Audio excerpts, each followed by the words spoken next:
Good morning, everybody. It's Suzanne with Lion Real Estate, and I'm coming out with Series 2 video of Own It with Owen. Own It with Owen today is a topic.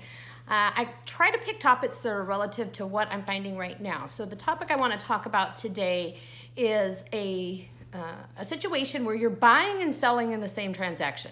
So this is pretty typical unless you're a first-time buyer or you're an investor. Most times people will have a home that they own. They need to upgrade or downgrade, right size, whatever you want to call it. But there is a total plan and process, and what I call this is one of the most stressful transactions when you need to buy and sell in the same transaction. So let's first start about, for those people that are thinking about, I want to upgrade, I want a new home. Maybe you're going from a condo into a house, or maybe you're going from a house to a bigger house, or maybe you're just going from a bigger house to, into a right size. The kids are gone, so be it. Probably the first thing I want to say, and there's 5 things you got to know. 1, you need to think about how you would react in the situation, because most buyers want to be in a position where they're not contingent, right? But if you have to sell, you have to be a contingent. So I want to say, when you're buying and selling the transaction in the same transaction, it is all about the contingency plan. So first thing I want you to think of, 1, if you know you're ready to make that move, first prepare your home. Clean it, stage it, take the photos because you know you need to sell it. Make sure it looks pretty. Second thing you need to do is talk to your lender and your real estate agent. How much equity are you giving out of that house so you know what you have going into the new purchase? And then 3, when you start your search, make sure you have a contingency plan. And you got to ask yourself, are you going to buy the house first, or are you going to put your house on the market? That's where I'm talking contingency plan. And that you need to talk with your real estate agent. I always say there's always a plan A, plan B, plan C. So in this market, it is a pretty fast-moving market. We do not have a lot of inventory, so we are desperate in this world. I need your help. If you need to sell your house, I want to be your agent. However, if you need to sell your house, you need to think of, what is my plan? Am I going to go on the market first before I find my house? And if I do, what would I do if I got an offer and I haven't found my replacement house?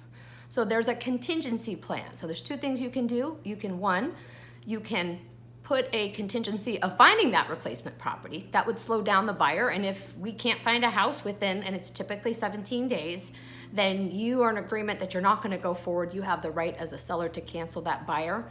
Or you can just hang if the buyer wants to hang till you do find that replacement property. Buyers do not like contingencies of sales when sellers put them on there, but if that's what's going to make you comfortable, like I said, check with your real estate agent. That is one option.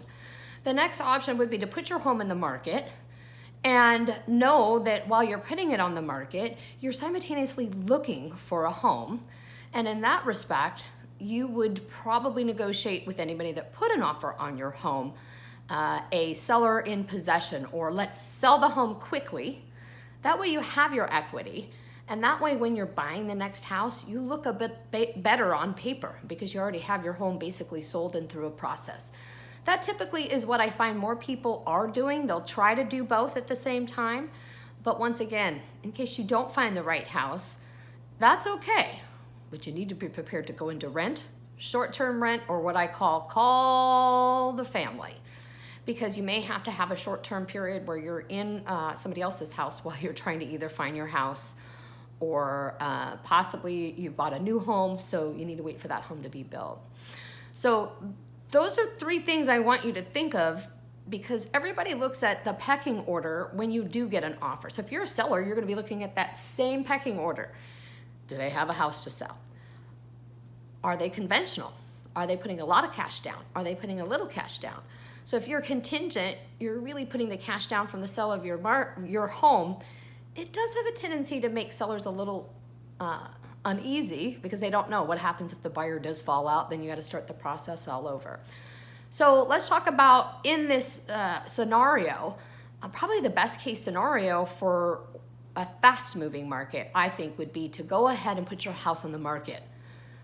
Either can choose that contingency of finding a replacement property, or choose an option with the buyer that allows you for maybe a 30-day seller in possession after you close escrow. So let's just say you have a 30-day close of escrow, you ask for an additional 30, you can ask for up to 59 days if you have a loan. You can't go over 59 days. But that should give you plenty of time. Then you have your money in your pocket, and now you're not contingent competing with other people that may not be contingent. So anyway, I have found this scenario is probably the most stressful, I think, for buyers and sellers in the same transaction, simply because there's an unknown factor, I call it. Everybody has to jump in the pool. So if you have a contingent buyer on your property and there's a contingency on the other hand, is it done? Yes, it's done all the time. And here's the thing, a good agent will walk you through these steps. They'll guide you through when you do get nervous or some of the questions you may have. And so long as you know that, if you have a house to sell and you want to buy a new house, that is pretty much a lot of people that are moving up to a bigger house. Well, most people don't sell their house, go into rent, and then start looking. It's just, nobody likes to move. Nobody likes to move more than once. If you have to move twice, you need to consider that. And that could be an option, especially if you want to see that money in your pocket and be competitive when you do find your replacement property. So I hope these tips are helpful for you today. I appreciate you tuning in.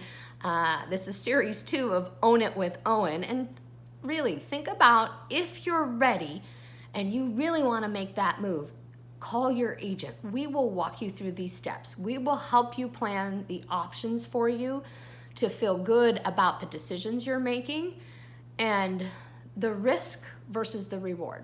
So anyway, thanks again. It's great talking and seeing you guys, and have a fabulous day.